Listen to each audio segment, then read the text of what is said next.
do lòng ta đang chìm đắm. Dancing in the dark, dark, dark.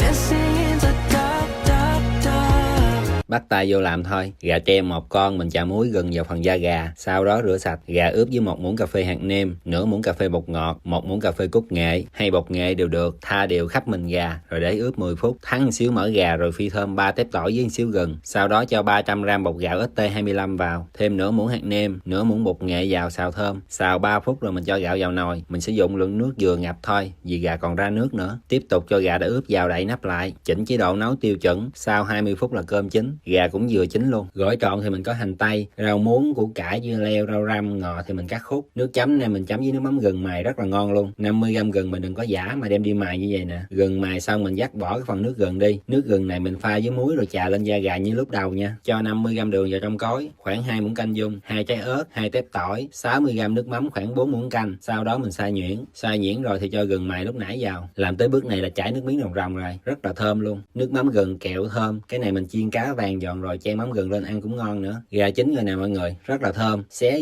gà trộn với gỏi. Món này mình nên sử dụng gà tre thả vườn như vậy mới ngon. Sốt trộn gỏi cho một phần như thế này mình sử dụng 3 muỗng đường, 3 muỗng nước mắm, 2 muỗng nước cốt tắc, 1 muỗng tương ớt, khuấy cho tan rồi cho vào gỏi trộn đều lên, thêm rau thơm nữa là ăn được rồi. Luôn nghe công thức mực xào chua ngọt này lại để có dịp mình trổ tay cho bạn bè cầm trò chơi.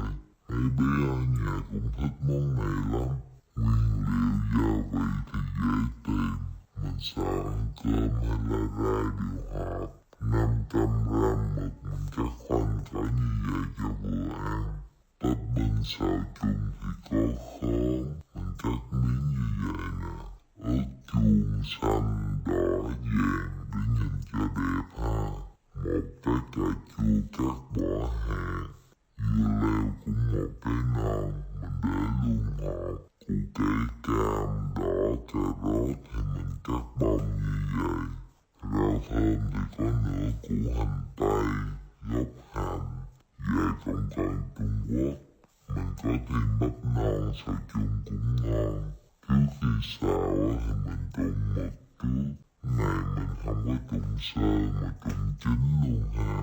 Nếu mình không trụng hoặc trụng sơ, lát khi xào mực sẽ ra nước, làm cho sốt cà chua của mình bị loãng không ngon. Với rau củ xào chung rất là nhanh chín. Mình luộc mực chín sẵn rồi, lát chỉ cần để mực và rau củ vào một lượt rồi xào chung luôn. Đây là cách của mình, còn các bạn muốn không trụng hay trụng sơ cũng được, khỏi chửi ha. Trụng hơn 1 phút thì mực chín, mình vớt ra không còn cho vào nước đá đâu. Làm nhà ăn mà bày tùm lum lát ai mà dọn cho nổi.